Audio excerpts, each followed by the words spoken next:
है मसीह का प्यारा वचन, ये है वचन प्यारा। परमेश्वर के धन्य नाम की महिमा हो। प्रभात मनन के सत्र 2209 में आप सभी का बहुत ही विनम्रता के साथ स्वागत करता हूँ। आइए आज के मनन के लिए हम पढ़ते हैं याकूब अध्याय 1:12। धन्य है वो मनुष्य जो परीक्षा में स्थिर रहता है, क्योंकि वह खरा निकलकर जीवन का वो मुकुट पाएगा जिसकी प्रतिज्ञा प्रभु ने अपने प्रेम करने वालों से की है। पढ़ी गई पद से यह बात स्पष्ट है कि जीवन का मुकुट प्रभु उन विश्वासियों के लिए रखा है जो वास्तव में प्रभु से प्रेम करता है। निम्न बात से हम ये भी अनुमान लगा सकते हैं कि कई ऐसे मसीह विश्वासी भी है जो प्रभु से प्रेम नहीं करते। आप शायद ये सोच रहे होंगे कि क्या यीशु मसीह से बिना प्रेम किए मसीही बनकर कोई जी सकता है? इस प्रश्न का उत्तर हाँ ही है, क्योंकि कई लोग सुसमाचार सुनने के बाद इस उद्देश्य से भी प्रभु को ग्रहण करते हैं कि नरक में जाना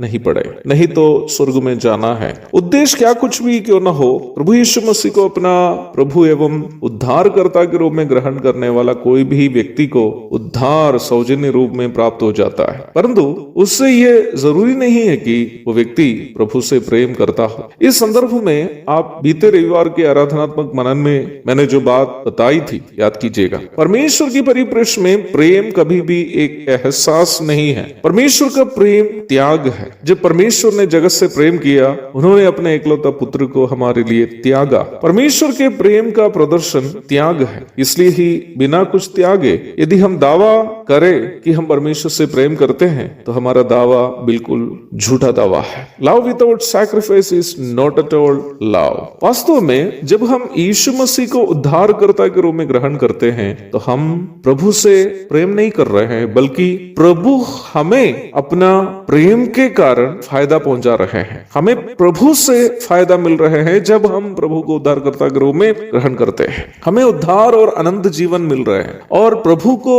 उसके लिए अपना पुत्र को त्यागना पड़ा। उसी प्रकार जब हम प्रभु से प्रेम करते हैं तो हमें भी प्रभु के प्रति हमारे प्रेम के कारण हमारे कुछ कीमती बातों को त्यागना होगा, जिससे प्रभु को फायदा मिले। प्रभु को फायदा पहुंचाने का ये मतलब नहीं है कि प्रभु की किसी आवश्यकता की पूर्ति हमें करनी है। प्रभु परमेश्वर मनुष्यों की हाथों से सहायता स्वीकार नहीं करता है, वो सबको देने वाला। फिर प्रभु को फायदा पहुंचाने के लिए त्याग करने का अर्थ क्या है? प्रभु की इच्छा अनुसार हम किसी दूसरे व्यक्ति के आत्मिक या भौतिक आवश्यकता की पूर्ति के लिए स्वयं कष्ट सहते हैं या दुख उठाते हैं, तो हम वास्तव में प्रभु को फायदा पहुंचाने के लिए त्याग अथवा कष्ट सह रहे हैं। प्रकाशित वाक्य 2 अध्याय के 8 से 10 तक के भाग में जब प्रभु स्मुरना की कलीसिया से बात करता है तो उन्हें जीवन का मुकुट का वायदा करते हुए हम देखते हैं। वर्तमान तुर्की के इजमीर नामक शहर का पुराना नाम था स्मुरना। उन दिनों में निम्न भाग रोमी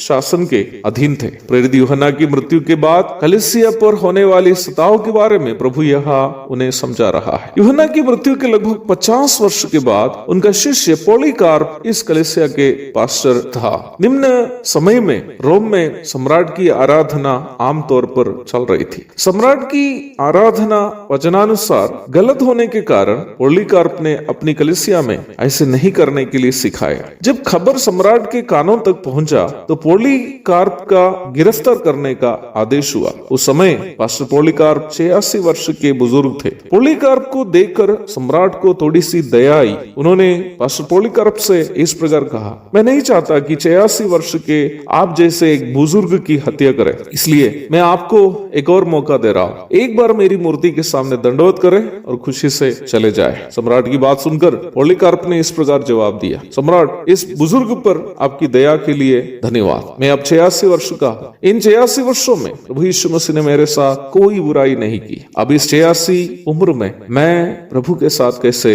बुराई करूं? इस प्रकार बुजुर्ग पास्टर पॉलीकार्प ने यीशु मसीह की गवाही और वचन की सच्चाई के लिए अपना 86वीं उम्र में शहीद हो गया। उनकी शहीदगी कलीसिया के विश्वासियों को हिम्मत प्रदान किया और वो भी अपना विश्वास के लिए खुशी से कष्ट सहने के लिए तैयार हुए। प्रियो, अब देखिए कैसे बुजुर्ग पॉलीकार्प ने स्वयं शहीद होकर प्रभु को लाभ पहुंचाया। जीवन का मुकुट उन विश्वासियों के लिए है जो कष्ट सहते हुए मसीह के कारण दूसरों को लाभ पहुंचाते हैं। एक और शुभ दिन की धन्य कामनाओं के साथ आज का मनन मैं समाप्त करता हूँ। प्रभु आप सबको आशीष दे।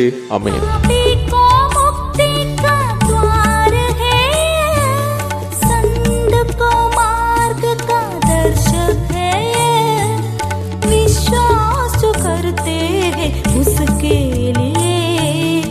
अनंत जीवन का साधन है ये है वचन, प्यारा वचन, ईशु मसीह का प्यारा वचन। ये है वचन, प्यारा वचन, ईशु